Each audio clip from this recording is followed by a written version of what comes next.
Welcome back to the Garuda Show. Today, we will examine pancakes and Italian men. So, in my trilogy of posts that I've posted about a few weeks ago, the latest one was, of course, just a couple of weeks ago, I covered the problem of human vision and described how our visual center does not report truth. Alas, instead, it creates icons, things like apples, cans of beer, beautiful ladies. I described a la Donald Hoffman's powerful research that icons, let's say this time an icon of a UAP, simply report the best possible version of what is observed. So we're not saying when we see a UAP as a human being, we are seeing exactly what it is. Why is this a problem? Again, think about the last time you saw someone catch a fish on TV, perhaps, or maybe at the lake. We know we can buy pretty lures at Wally World or online at Bass Shop. I'm going to try that again. Bass Pro Shops. Thank you. If we are an experienced fisherman or fisherwoman, we know which lure will make our target species snap at the chance to swallow it whole. So often folks ask, hey, why do UAPs have pretty lights? Well, here's an idea. Take a look at us. Take a look at fish. Take a look at our behavior. Very similar. What do we like? Pretty lures. If you want Joe Bob to pay attention while he's fishing, digging into the cooler for a cold one, you might want to light up your craft if you're one of those high-powered alien species, right? Because let's, come on, if we are, one of those slippery alien pilots, we know we're flying pretty much something that can be very stealthy on demand, right? So if you want Joe Bob to see you, you put on those pretty lights, and maybe Joe Bob will pay attention. I'm not kidding. This is how it works, right? For our species. Yeah, think about it. All right. So, part two so far of this talk on them and why they do what they do. Let's think now of a species of intelligent life that perhaps lives below our seabed in bases made over a long stretch of time. We may think of them as aquatic. It doesn't really matter. If we say to be interesting, they had a million-year head start over us, that's only a drop in the bucket in terms of time. So we aren't exactly being overly charitable.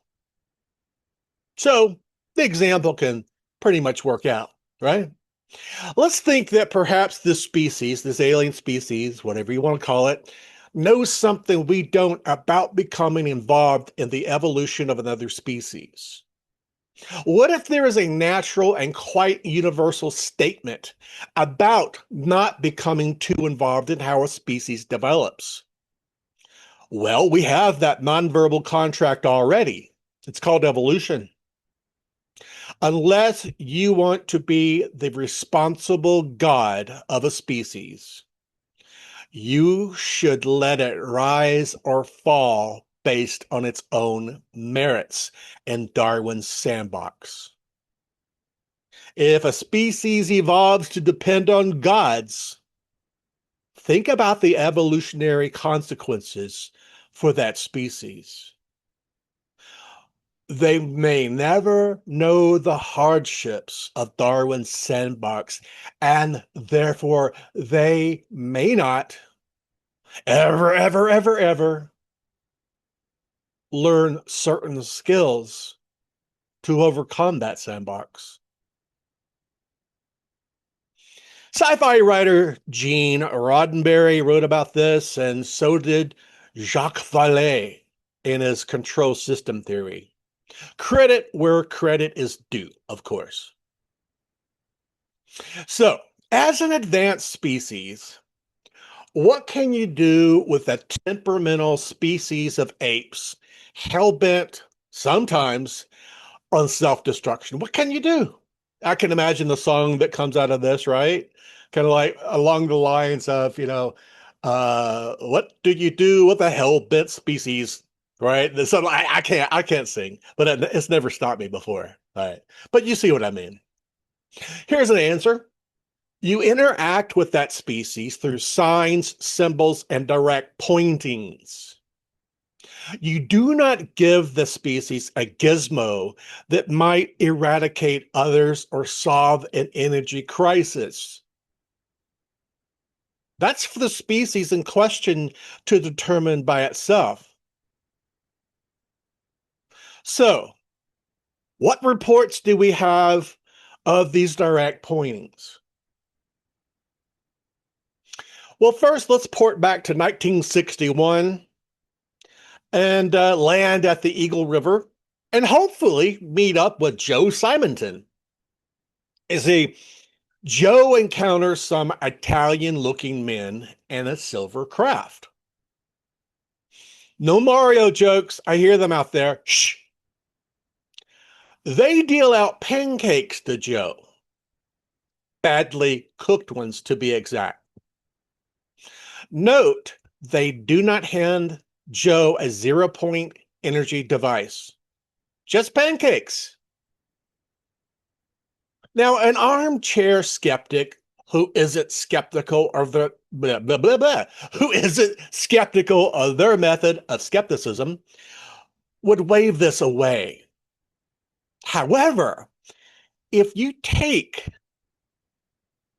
Joe Simonton's example, his encounter, as a direct pointing, the pancakes cut off Joe's streaming of awareness, directed by a little sort of program we call materialism, i.e., perception is a transparent window into reality.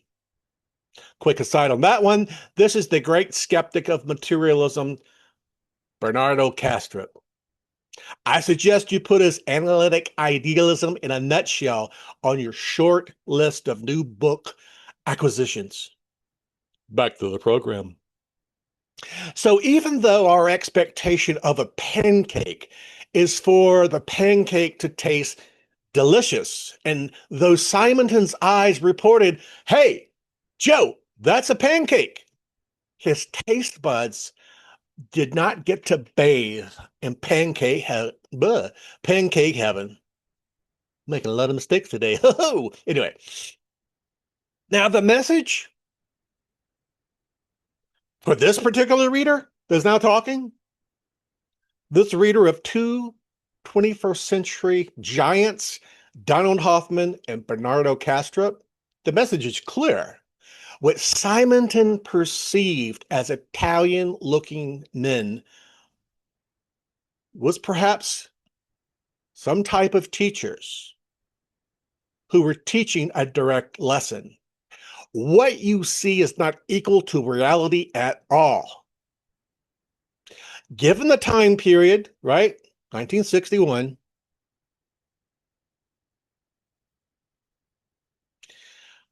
science was still wrestling with the idea of human perception.